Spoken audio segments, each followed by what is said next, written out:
Welcome back to the Deep Dives. Today, we're going to take a story you probably think you know inside and out, J.M. Barrie's Peter Pan, and peel back all that nostalgic glitter. And when you do, what you find underneath isn't really a children's story at all. No. It's basically a document of profound psychological horror. Absolutely. We're setting aside the flying, the fun, the fairies for a moment and looking at what really makes Neverland tick. The deep anxiety around memory, the arrested development, and the truly amoral rules of the place. And for this, our mission is to stick purely to the original text, which is so much darker than any movie has ever suggested. We're going to look at three things. Peter's, chaotic narcissism, the terrifying rules of life and death in Neverland, and maybe most surprisingly, the tragedy of Captain Hook. Who is this fascinating figure of adult consciousness? And Barrie, he just drops us right into the central conflict from page 1, is Wendy's realization. All children except one grow up. And she figures this out very young. The line is, 2 is the beginning of the end. The dread starts at age 2. The beginning of the end. Wow. And Peter Pan is the one fighting that beginning. So what is it that actually drives him?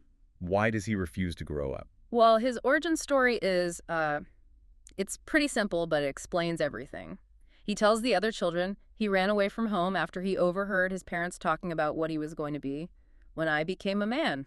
And he just said no. An absolute no. He says, I don't want ever to be a man. I want always to be a little boy and to have fun. Which today we'd probably call Peter Pan syndrome, right? This refusal to take on adult responsibility. Exactly. But in Barrie's world, that syndrome it's deadly.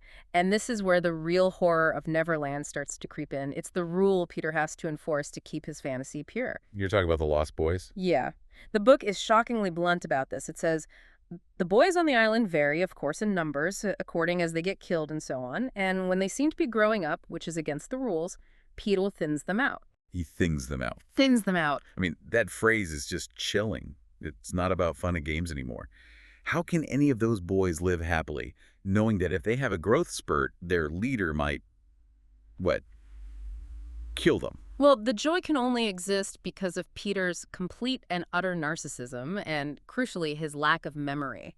He can't feel guilt for things he doesn't remember doing. Like when Wendy sews his shadow back on for him. Exactly. Yeah. The second it's attached, he doesn't thank her. He leaps up and crows, how clever I am, oh, the cleverness of me. He genuinely thinks he did it himself. It's this total self-absorption. He has what the book calls his first laugh still, which sounds so innocent, so pure. But that purity is paired with a really deep emotional problem. Like when Michael is about to fall out of the sky, Peter waits until the absolute last second to save him. Why? Because he's not interested in saving his friend. He's interested in showing off how clever he is. The performance of it all. And it goes deeper. He literally doesn't understand adult concepts. He doesn't know what a kiss is.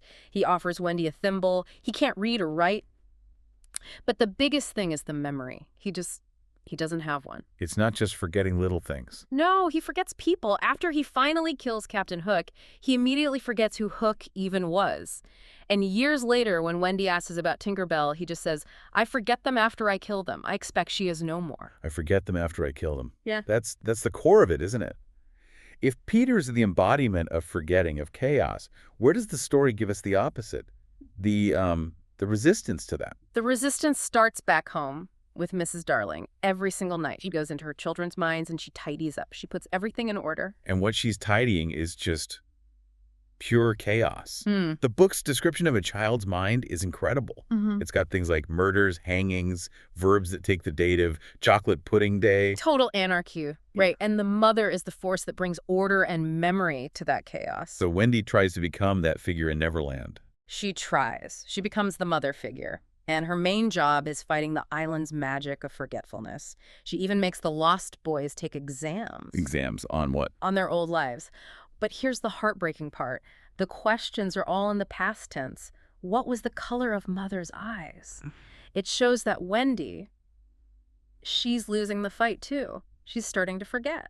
And Peter uses that fear of being forgotten, doesn't he? He weaponizes it. He does. He tells this terrible story about how he once flew back home after moons and moons, only to find the window barred. For Mother had forgotten all about me, and there was another little boy sleeping in my bed. It's a terrifying lie, and it works. It convinces the children that they can't go back, that the price of their adventure is being permanently cut off from their past. What about Tinkerbell?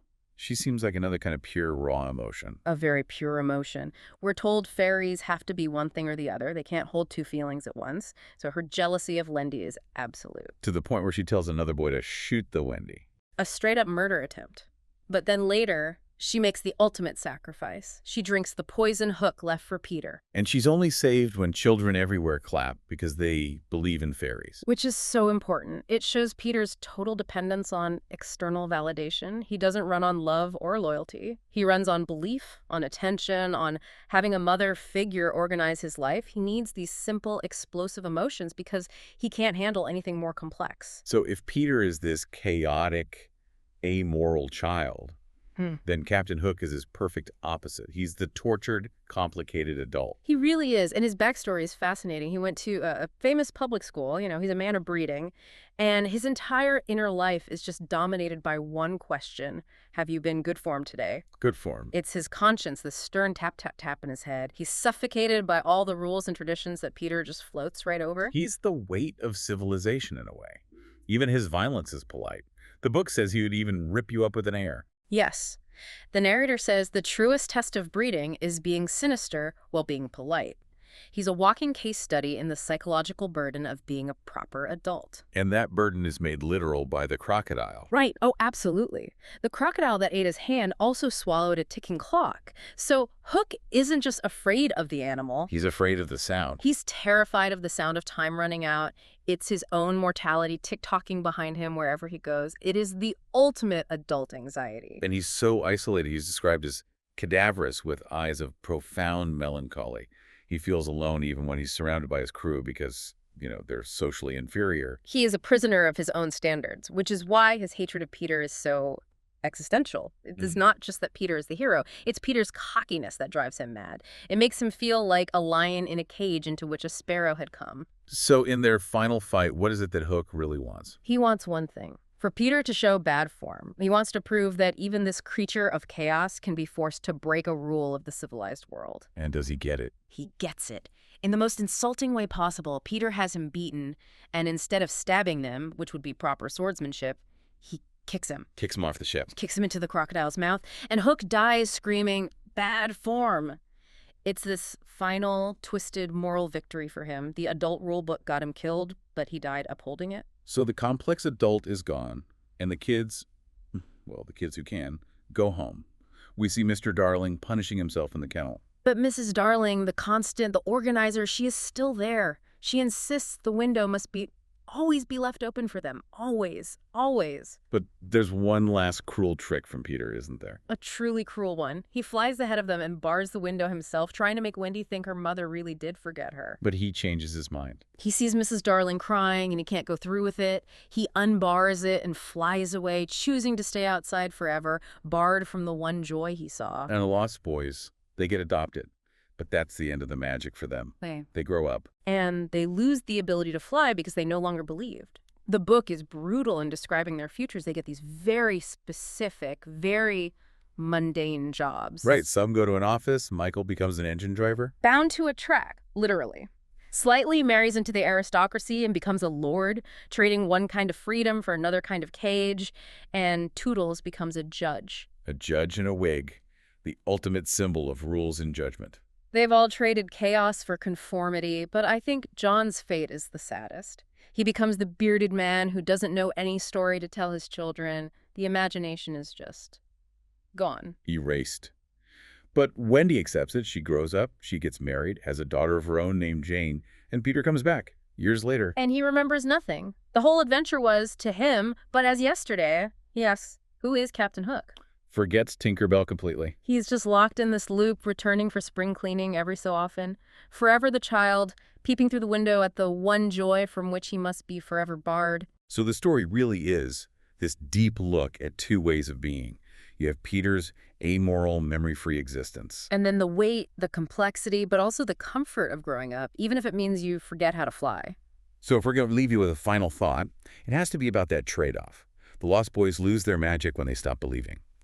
So thinking about the adult lives they got, the office, the judge's wig, what are the specific, maybe magical beliefs that you had to give up to become a functional, remembering adult?